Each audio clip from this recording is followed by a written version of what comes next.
Alright, right now I'm going to be showing you guys the transferring from the primary fermenter to the secondary fermenter of my new West Coast IPA. And right over here I have my small beer closet where I store my beer, as well as other beers that I have just aging here. Oops. And here is my West Coast IPA. It stopped bubbling here a few days ago actually, but just because it stops bubbling doesn't mean that it stopped fermenting. It's still all happening there. It's at a good temperature there, about 68, 67. So from this point I'm going to be transferring it into a glass carboy.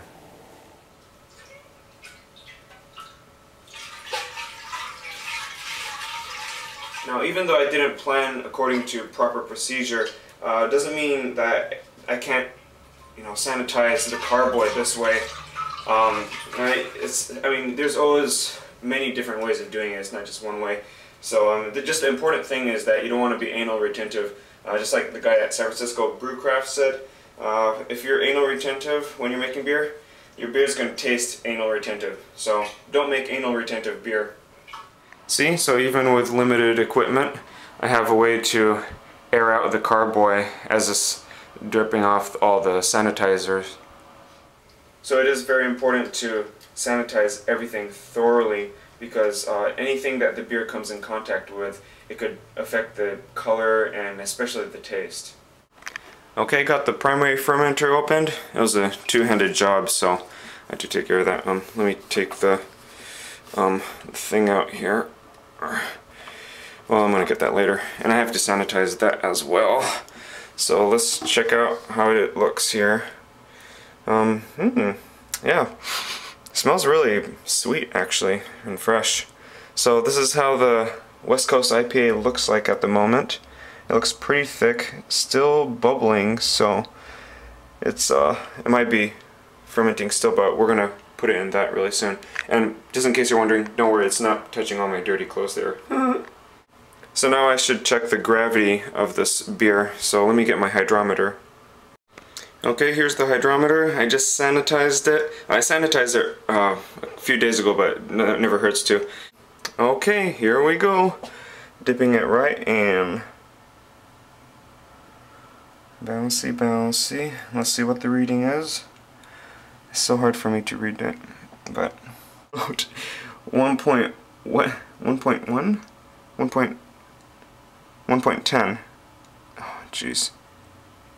This thing's ridiculous. It looks thick like Port Brewing's Wipeout IPA. Yeah, so it's about 1.010. Alright, so transferring to the carboy right now. Like I said, not the best facility, but doesn't mean that you can't make good beer because of that.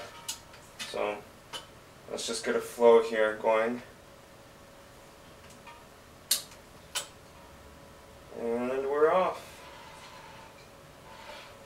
And here we go. I'm gonna have to hold this for a while, but let me just show you. Yep, so it's going right in.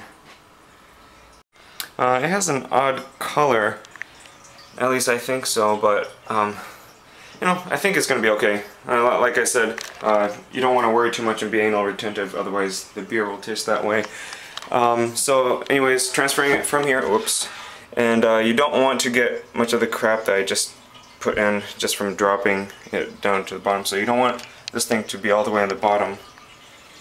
And just this whole second process here of putting it into the carboy is just making sure that you have cleaner beer, so you don't have extra sediment that's unnecessary.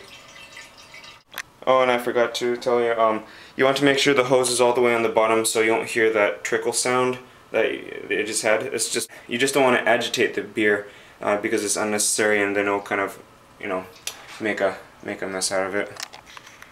Yo, I was smelling this thing and it smells like mango juice, man. I mean, it's really crazy. It smells so sweet. And I'm gonna be weird and actually try some of the wort here before it's all gone. You can try this, it's still drinkable,